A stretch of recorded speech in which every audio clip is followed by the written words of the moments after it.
his training camps were the stuff of legend. I mean, he would spar 100 rounds a week sometimes, which is just insane.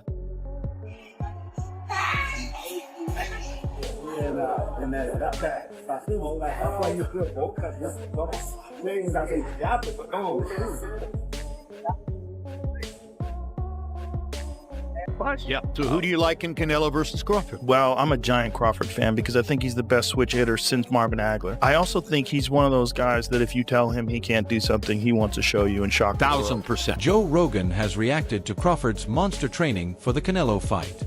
He highlights Crawford's elite switch hitting skills and adaptability, suggesting they may counteract Canelo's raw power and experience despite the size difference. He voices concern that Crawford needs to be big enough to withstand Canelo's devastating shots and cautions about the risk of being overpowered. Crawford's about to fight. Yes, he's going to fight Canelo. Oh, man. I just hope he's big enough. I hope he's big enough to keep that dude off him because Canelo hits so hard, man. That's one dude that, like, I believe all the shit he be talking. Crawford? Yeah. Oh, he's good. He don't just be saying shit. They tried to say that like Errol Spence was damaged because of what Crawford did to him because he was damaged from the car accident. I'm like, maybe. Or maybe Crawford would have done that 3 years ago. I think he's that good. He's just so skillful. He's so slick. And when he gets, and he's also the best guy in the sport at switch hitting. He'll go from southpaw to orthodox and be just as good and trip you up. Like you think he's going to start southpaw, he starts orthodox. You prepare for orthodox, he's fighting southpaw. He feels like he's got you timed better orthodox, he'll switch it up. Rogan doesn't mince words. He's firmly rooting for Crawford in the mega bout against Canelo Alvarez.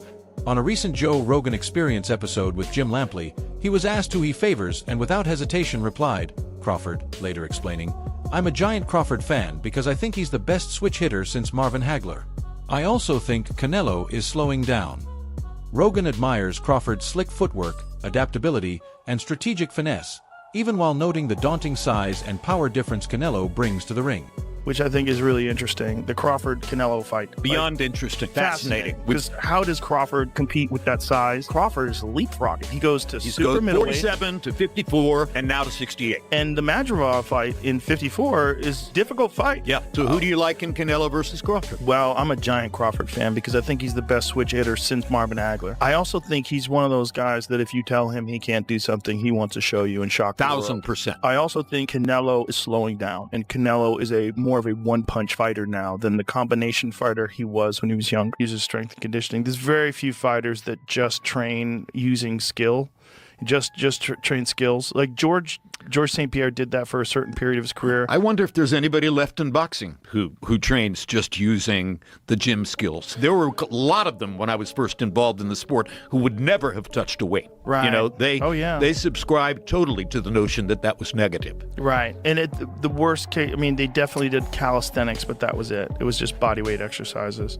you know, which brings us to Crawford, which I think is really interesting. The Crawford-Canelo fight. Beyond interesting. Fascinating. Fascinating. Because how does Crawford compete with that size? And, you know, we have to recognize, okay, well, when Canelo fought Floyd, it was 152 pounds, right? So he had dropped down, which was a struggle for him, which is why Floyd was so brilliant in getting him to go down to 152, because he knew he would be drained. Was it 52 or 54? Rogan also warned Crawford not to step into the ring with Canelo without caution, citing size and power concerns. He also declared he'd watch the fight, calling it probably the biggest fight in boxing. In his podcast, Rogan even discussed cartel mule runners while breaking down the matchup, blending fight analysis with unexpected cultural commentary. On the Joe Rogan Experience, Crawford himself reflected on his 2023 showdown with Errol Spence Jr., sharing how thorough preparation made the difference. He told Rogan, "Everything you see fight night, we drilled it time and time again," attributing the smooth execution in the ring to intense repetition and training. Crawford also addressed concerns about Canelo's size, noting he might be bigger than me, but big don't mean stronger. When you look at the elite of the elite boxers, to a man, to every one of them, they're disciplined. Yeah. And they stay focused. I'm so excited to see this fight with Canelo Alvarez because I think the Saudi Arabians have so much money. They're throwing so much money at boxing. And the guy who's the head of boxing over there wants to make that fight happen. I think Terence Crawford, forget about the 3 weight classes. I think he could beat Canelo. I think he can too. Teddy Atlas sees the Canelo versus Crawford fight as a classic size versus speed showdown. Canelo brings the raw power and home field advantages, while Crawford may hold the upper hand in agility and ring IQ. Comparing it to Pacquiao's upset over De La Hoya, Atlas emphasizes Crawford's elite instincts, timing, and elusive style. Despite Canelo's proven dominance at higher weight classes, Atlas believes Crawford is very, very special, able to overcome physical disadvantages with savvy, versatility, and intangible skills that could define the outcome. Actually practicing it, that was something that when I had the cast on, I was like, man, I love the gym so much. I'm like, man, I'm not leaving the gym. Like, I'm going to practice with this left. And that's when I got the left stronger, because at first, when I go southpaw, it was only, my right. And then when my hand got messed up, I just started working on the left, and it started getting stronger and stronger. And I started getting more accurate, because at first, just throw it just to be throwing it. And then, it just got to a point where my left was actually way stronger than my right. During the training, Crawford has unveiled a dramatic body transformation in preparation for his super middleweight clash with Canelo Alvarez. Having campaigned at 154 pounds, Crawford bulked up significantly, walking around at 185 pounds with earlier footage showing him near cruiserweight levels.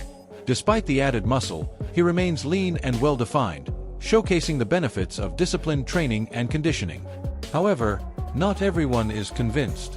Strength coach Rob Aosta warns that Crawford's rapid weight increase from 154 straight to 168 and beyond could compromise his speed and stamina when facing Canelo's elite power. He's a little overrated. Terence Crawford versus Canelo Alvarez at 168 pounds. Canelo's really good. Really good. But I think Crawford is special. I know he hasn't fought the resume everyone wants, but you have that or you don't have that ingredient. I think he has it. Canelo's really good. He's tremendous. But could he be a tiny bit overrated? The greatness is within Crawford. It's in his desire, it's in his mind, it's in his makeup, where he came from. I know he's moving up in weight class, can he carry it? But those intangibles, I believe that he has them. Boxing coach Greg Hackett also believes a knockout win for Terence Crawford over Canelo Alvarez isn't realistic in today's 12-round era. Canelo, a hardened opponent, would simply not go down that easily. Hackett argues that Crawford lacks both the ungodly punch power and the willingness to stand toe-to-toe and trade heavy blows. Instead, he expects a masterclass from Bud, technical boxing over flash, and says only in the old 15-round format might Crawford's style have the stamina and opportunity to wear Canelo down for a KO. Meanwhile, the tension between the fighters is also rising as the fight is coming closer. Canelo quipped that Crawford would learn what happens when a good fighter jumps up and his opponent is a great fighter. Crawford snapped back, "So that means you're a good fighter and Dimitri Val is a great fighter, right? Every time you stepped up, you lost." It was a sharp rebuke dripping with bravado and a clear reminder of Canelo's loss to Bivol. On size. Crawford coming in the ring and Crawford doing everything he can to match Canelo's power, possibly size, and to, at a minimum, try to just maintain what speed he already possesses. Because, when you go up in weight, sometimes you compromise speed. So we know Crawford and his team are doing everything they can to, at a minimum, maintain his speed. But the question came up, okay, since Crawford is looking to come in the ring fast, powerful, we know he's already brilliant. Shit, what if Canelo comes in lighter? I'm like, lighter? Yeah, what happens if Canelo says, you know what, I'm not going to try to come and just outweigh him by 20 pounds on fight night, because I realize I'm in there with somebody who's very agile and who's probably going to be faster than me. And although I have timing, he has timing too. So I can't afford to be 2 or 3 steps behind Terence Crawford in my speed. Andre Ward, the former 2-division world champion, delivered a candid endorsement of Crawford in the coming showdown with Canelo Alvarez. Ward said, "I'm not betting Terence Crawford against anybody right now," and added that Crawford is someone you can bet the house on.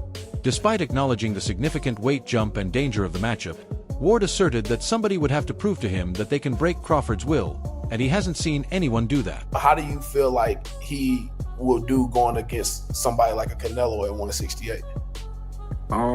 I think Bud, man, one thing I love about Bud, he willing to challenge himself. And when you're willing to challenge yourself, you can surprise yourself. But that's a hell of a feeling. I think, to be honest, you don't want to sit there and brawl with Canelo, but at some point you're gonna have to fight him. You know what I'm saying? You can't let Canelo press you. You know what I'm saying? Because he's great at that, and he a bully. He is a bully. But Bud, I believe, got bully tendencies too. You know what I'm saying? And he could be crafty. But I think if he approached it the way he approached Spence, then we get a way better fight than people think. Now, what I saw when he approached Spence was, I can't make a mistake. I can't let him do too much. I can't let him be a bully. I think if he go at Canelo the same way, then we get a great fight on our hands. Not that I'm sorry. I'm not saying he's gonna be that dominant, but I'm just saying I think we get a great fight on our hands. Dmitry Bivaival, the WBA light heavyweight champion known for his technical mastery, has expressed deep admiration for Crawford. In interviews, he labeled Crawford not just good but amazing and asserted that for youngsters, Crawford should be in the book on how to learn boxing. Ahead of the Canelo-Alvarez fight, Bivol again praised him as one of his favorite boxers, noting both his impressive size and elite skills and affirming that he believes Crawford can beat Canelo. I'm going with Terence Crawford, big weight jump, a dangerous fight, but somebody's got to prove to me that they can break Terence Crawford's will and that he can't figure it out against you. It ain't no disrespect toward Canelo, but I've said this the last couple of years. I'm not betting against Terence Crawford against nobody right now. You got to show me that you can beat him. Now Bernard Hopkins believes Crawford's dominant victory over Errol Spence Jr. had lasting consequences. He asserted that what Crawford did in the ring effectively took 4 fights off Spence, meaning the punishment he absorbed has prematurely aged the former champion, affecting his future performance and durability. Hopkins suggested that the psychological and physical toll would linger, altering Spence's career trajectory even beyond the immediate loss. This perspective underscores Crawford's prowess, not only as a fight winner, but as someone whose impact changes his opponents well after the final bell has rung. I want to quickly ask you a couple of questions. Crawford, Spence. I know you watched the fight and you spoke about Crawford. How good is Crawford? Crawford is amazing, not just good. He's amazing, and he said the same thing about you. Thank you, Terence. But I think he should be in the book for is that good? How to learn boxing. Really? He's a very good fighter. Yeah, I like to watch his fights. Pound for pound, number 1. Yeah, probably he is now because he is undisputed champion in 2 weight classes. It's crazy. He's a great fighter, yeah. To be honest, I didn't see, Crawford in real life. I don't know how big he is. But the size, when I came to boxing gym and my coach told me that one of the rules, it's like respect the weight classes, You should respect weight classes. But he has a very good skill. He's one of my favorite fighters, active fighters now. Former champion Tim Bradley remains firmly in Terence Crawford's corner, giving him a 30 to 40% chance of beating Canelo Alvarez. While acknowledging Crawford's superior skill and ring IQ, Bradley worries about the size and power advantage Canelo holds and whether the smaller Crawford can withstand his heavy blows. Bradley notes Crawford's stubbornness could also work against him. If he wants to trade with Canelo, he could get clipped, he warned. Crawford. Believe Crawford, even though, fought twice, throughout the year, Crawford, was... But look who he beat. The undisputed. Look who he beat. Look who he beat. What he did to Spence and how he did it. That's 3 fights to me. And it took 4 fights out of Spence, right? Yeah, I'm a fighter, so I can tell you when you get punished like that. Yeah, I was there ringside watching the fight. It takes a few years out of you. Don't see the years right now, but it sort of takes something out of that person going forward. They still can beat some fights, but it really put a bruise on you. You didn't see Spence fight yet, did you? Did you hear him name opponent from the potentially fight? It's been quiet. You see the weight he gained? Robert Garcia offered a refreshingly candid take on Canelo Alvarez's approach to his recent fights, especially following Edgar Berlanga's defeat. He noted that Canelo doesn't go for the knockout anymore. He does just enough to win. According to Garcia, Alvarez has shifted toward a more measured strategy, dropping opponents but often opting not to finish them. This deliberate approach, he explained, is about preserving his body for future challenges, indicating Canelo still possesses knockout power, but chooses to cruise when victory is assured. One more thing. It don't matter if Canelo is on that. He ain't beat no Terence Crawford. You heard it here first. Plus, I look at the performances of Canelo. I look at his last performances. I mean, they've been all right, you know. It ain't been like, you know, wow, you know, blew me away. So I'm not really worried about all of that. And the same thing with Crawford. I know he's with Snack, and I know some news came out this week and all of that, but I personally believe that Snack is clean. I think it's a conflict of interest, the fact that, hey, he knows how to beat the system, quote unquote, Nick DeConte, but at the same time, I think Snack, you got products going around the world, this and that. I mean, all these athletes are testing. They're not testing anything or positive by using Snack at all. So I think they're safe. There's no doubt about it. So with that being said, I'm not worried about that. As long as they testing, I'm good. Virgil Ortiz Jr. isn't shy about his pick in the Canelo versus Terence Crawford showdown. He believes Canelo wins clearly. Ortiz reasons that despite Crawford's weight gain to 180 pounds, he bluntly declared that putting on weight and belonging at super middleweight are two different things. Just Canelo doesn't go out for the knockout anymore. Canelo's just now, you know, we've seen in the last few fights, he just does enough to win. He did the same against Munguia. He dropped Munguia, but then they didn't want to finish him. Charlo, Berlanga. He wants to cruise through the fight.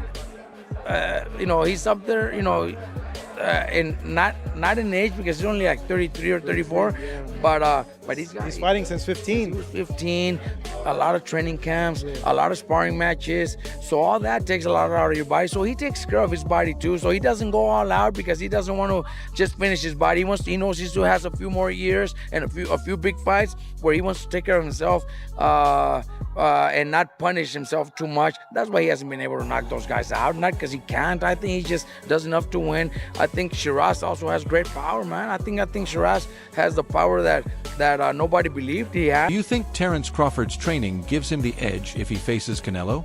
Drop your predictions in the comments.